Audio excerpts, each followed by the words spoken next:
Hello students, welcome to my Gayatri tutorial. In this video, I solve some important problems of exercise 6.3. Students, similarity of triangle का आज मैं exercise 6.3 बता रहा हूँ। यह आपका पार्ट 6 है। चलिए, आप बोर्ड एग्ज़ाम तो कैंसिल कर दिया गया है, तो जो बचे हुए पोर्शन इसको मैं कंटिन्यू कर देता हूँ। देखिए, इसमें एक्सरसाइज 6.3 का पहले मैं क्वेश्चन नंबर 5 आपको बता रहा हूँ। ये क्वेश्चन यहाँ पर लिखा हुआ है, question number 5, S and T are the points on the sides P R and Q R of the triangle P Q R such that angle P equal to angle R T S, so that triangle R P Q similar to triangle R T S. देखिए students, यहाँ पर एक diagram दी हुई, इसमें triangle जो है आपका कि आर पी क्यू दिया हुआ है। पी आर पर एक साइड एक पॉइंट एस है, क्यू आर पर पॉइंट टी है, एस से टी को मिला दिया गया है। तो ये इस प्रकार है कि ये एंगल और ये एंगल आपस में इक्वल है। तो आपको प्रूफ करना है, यहाँ पर लिखा हुआ है triangle R P Q. Are P Q का मतलब है ये पूरा ट्रायंगल आर पी क्यू, ये बड़ा वाला जो ट्रायंगल है इसको सिमिलर करना है triangle R T S. Are T S का मतलब ये छोटा ट्रायंगल, मतलब यहाँ पर इस बड़े ट्रायंगल को इस छोटे ट्रायंगल के सिमिलर करना है, जबकि एंगल पी जो है एंगल एस टी आर के इक्वल है। चलिए इसको सॉल्व करते हैं। ये तो काफ़ी इजी है, लेकिन फिर देखिए बाय प्रोसेस कैसे सॉल्व करेंगे। तो सबसे पहले आपको लिखना है यहाँ पर ट्रायंगल, लिखा triangle R P Q, triangle R P Q, यहाँ पर कॉमा दीजिए। यहाँ पर लिखना है ट्रायंगल कि आर टी एस लिखना है। अब देखिए, इस ट्रायंगल का बड़े वाला ट्रायंगल को जो एंगल पी है, एंगल आर पी क्यू, ये आर पी क्यू का मतलब बड़ा वाला ट्रायंगल जिसका एंगल पी, छोटे ट्रायंगल किस एंगल के बराबर ये दिया हुआ है क्वेश्चन में। तो अब लिखिए एंगल पी इक्वल टू ये एंगल, इस एंगल को लिखेंगे एंगल एस टी आर, इसको मैंने लिखा angle S T R. Students, ये क्वेश्चन में दिया हुआ है तो आपको लिखना होगा, ये होगी आपका गिवन।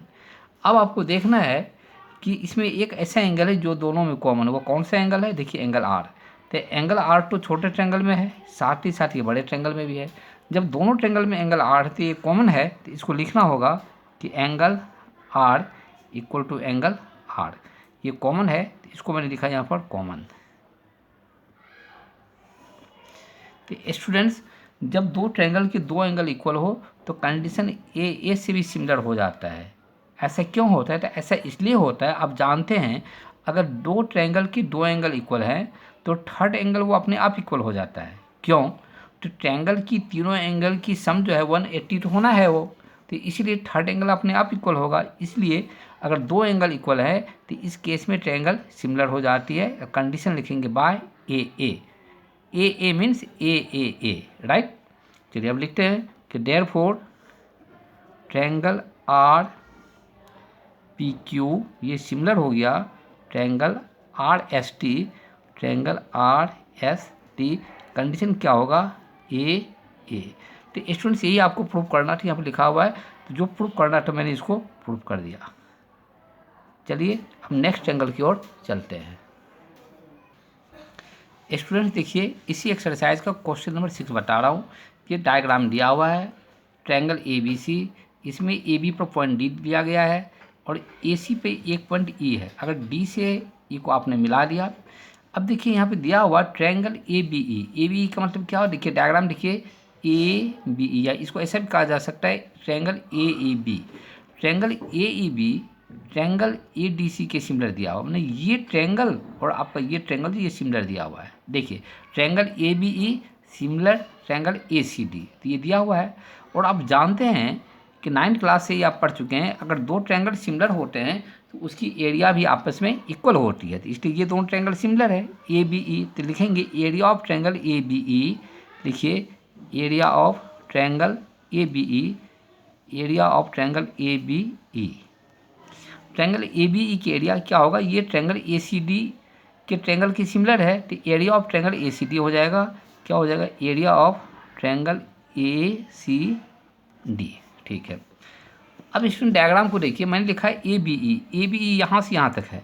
इसको हम दो पार्ट में डिवाइड करते हैं। एक ऊपर का ट्रायंगल ए डी ई लिख सकते हैं, इसका नीचे का ट्रायंगल डी ई बी लिख सकते हैं। इस दोनों को मिलाने पर पूरी ट्रायंगल की एरिया ए बी ई हो जाती है। चलिए इसको मैंने लिखा कि एरिया ऑफ ट्रायंगल AED लिखा प्लस, और इसमें ऐसे है, और ये ट्रायंगल हो जाएगा area of triangle BDE plus area of triangle BDE। ये ट्रायंगल हो गया। इस साइड में लिखिए ACD है, ACD को भी दो भागों में बांट सकते हैं, this triangle plus this triangle. देखिए एरिया ऑफ ट्रायंगल ADE क्या लिखेंगे, एरिया ऑफ ट्रायंगल ADE लिखा मैंने, ADE प्लस ये ट्रायंगल हो जाएगा एरिया ऑफ ट्रायंगल DEC की एरिया ऑफ ट्रायंगल DEC। ये मैंने लिख दिया। क्योंकि अगर दो ट्रायंगल सिमिलर होते हैं तो उसकी एरिया भी इक्वल होती है। अब इसमें गौर कीजिए, AED और ADE दोनों सेम ट्रायंगल है। नहीं, इसको या तो ऐसे बोले AED डायग्राम में, या ऐसा बोला जाए ADE, दोनों सेम ट्रायंगल को रिप्रेजेंट करता है। तो बोथ साइड सेम ट्रायंगल दिया हुआ है इसकी एरिया, इसलिए इसको आप कैंसिल कर सकते हैं। तो देयरफॉर अब आपको क्या बच गया, एरिया ऑफ ट्रायंगल BDE, इसकी एरिया इक्वल हो गई कि एरिया ऑफ ट्रायंगल DEC।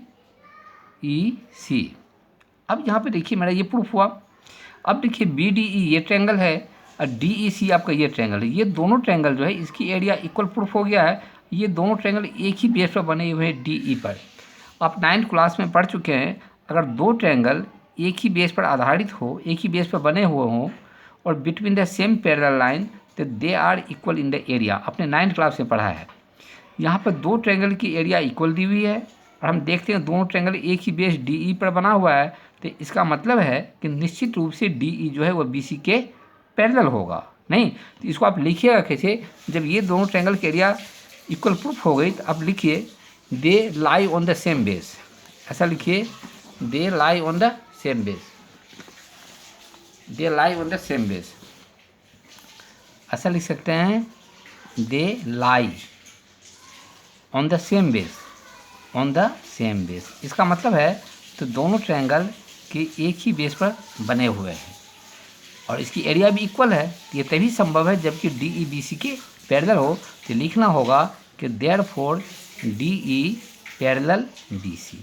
अभी मैंने क्या किया, DE को BC के पैरेलल कर दिया। चलिए डायग्राम में भी सिंबल से इंडिकेट कर देते हैं कि DE पैरेलल BC।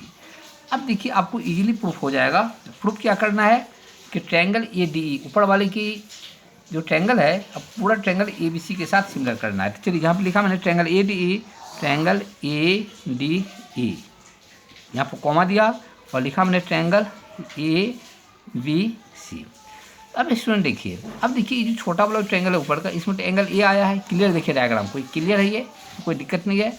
छोटे ट्रायंगल में भी एंगल A आया है और पूरी जो ट्रायंगल है ABC इसमें भी एंगल A आया है। इसका मतलब एंगल A तो कॉमन है। तो सबसे पहले हम लिखते हैं angle A equal to angle A। नहीं लिखा मैंने angle A equal to angle A, ये दोनों ट्रायंगल में है और ये कॉमन है, तो इसको लिख दीजिए यहाँ पर कॉमन। मैंने लिख दिया कॉमन। अब स्टूडेंट देखिए, क्योंकि ये दोनों लाइन पैरेलल है, अगर आपने ट्रांसवर्सल मान लिया AB को, तो AB को ट्रांसवर्सल मान लिया तो इस लाइन के ऊपर के एंगल B और इस लाइन के ऊपर के एंगल D, ये दोनों इक्वल नहीं होगा। होगा इक्वल, क्यों होगा, तो कोरस्पॉन्डिंग एंगल के कारण। लिखिए एंगल ADE, एंगल ADE इसको लिखेंगे एंगल ADE लिखा मैंने, इक्वल टू क्या होगा, एंगल B, क्या होगा, एंगल B कोरस्पॉन्डिंग एंगल। लिखिए आप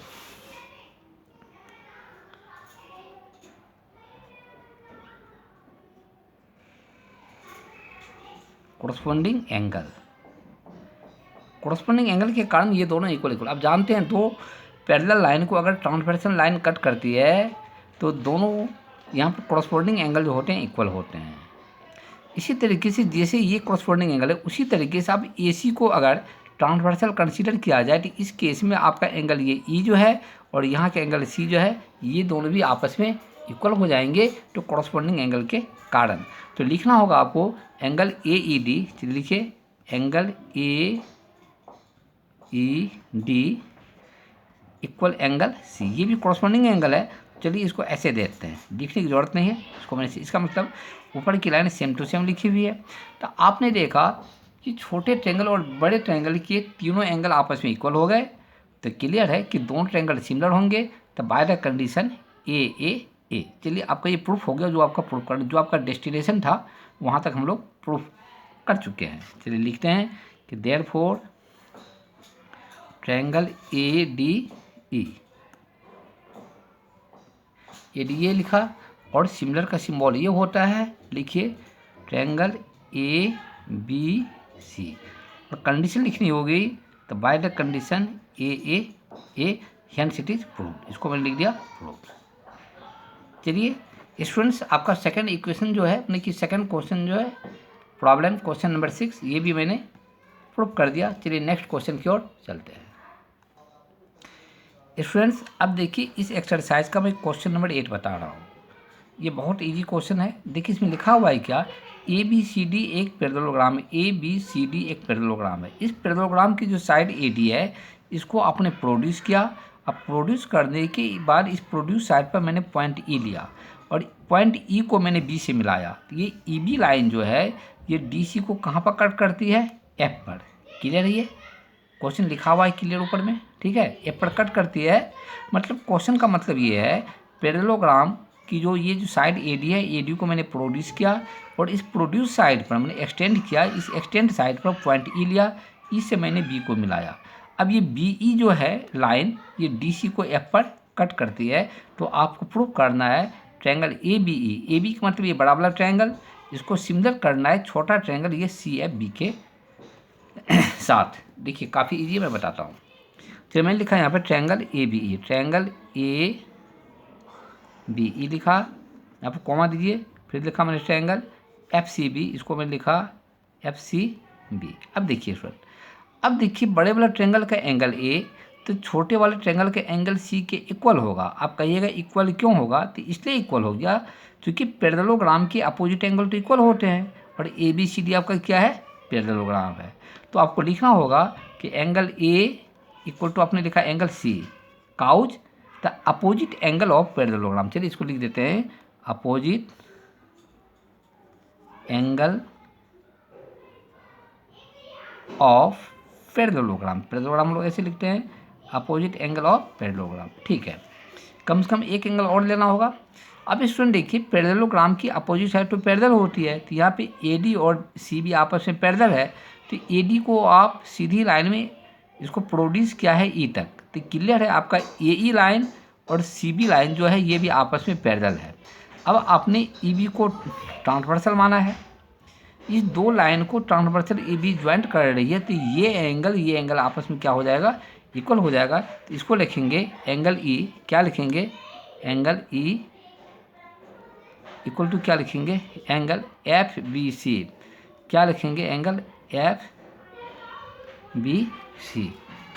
ठीक है। ये क्या होगा, कौन सा एंगल होगा, तो अल्टरनेट इंटीरियर एंगल हो गया। इसको लिखेंगे अल्टरनेट, शॉर्ट में AIA, अल्टरनेट इंटीरियर एंगल। मैंने बताया है कि दो एंगल में भी ट्रायंगल सिमिलर हो जाते हैं, तो दो एंगल को इक्वल कर दिया मैंने, तो ये दोनों ट्रायंगल आपस में सिमिलर हो जाएंगे। लिखिए therefore triangle ABE similar triangle FCB। दो एंगल इक्वल है तो लिखना होगा तो by the condition AA hence it is prove. Students चलिए आज 3 क्वेश्चन को मैंने प्रूव कर दिया। मैं समझता हूँ कि आपको ज़रूर समझ में आया होगा। अगर समझ में नहीं आया है इस वीडियो को बार बार आप रिपीट कीजिए, निश्चित रूप से समझ में आएगा। और कुछ प्रॉब्लम हो तो कमेंट करके आप मुझे बता सकते हैं। Now I in this video, if you like this video please like and subscribe the channel. Okay.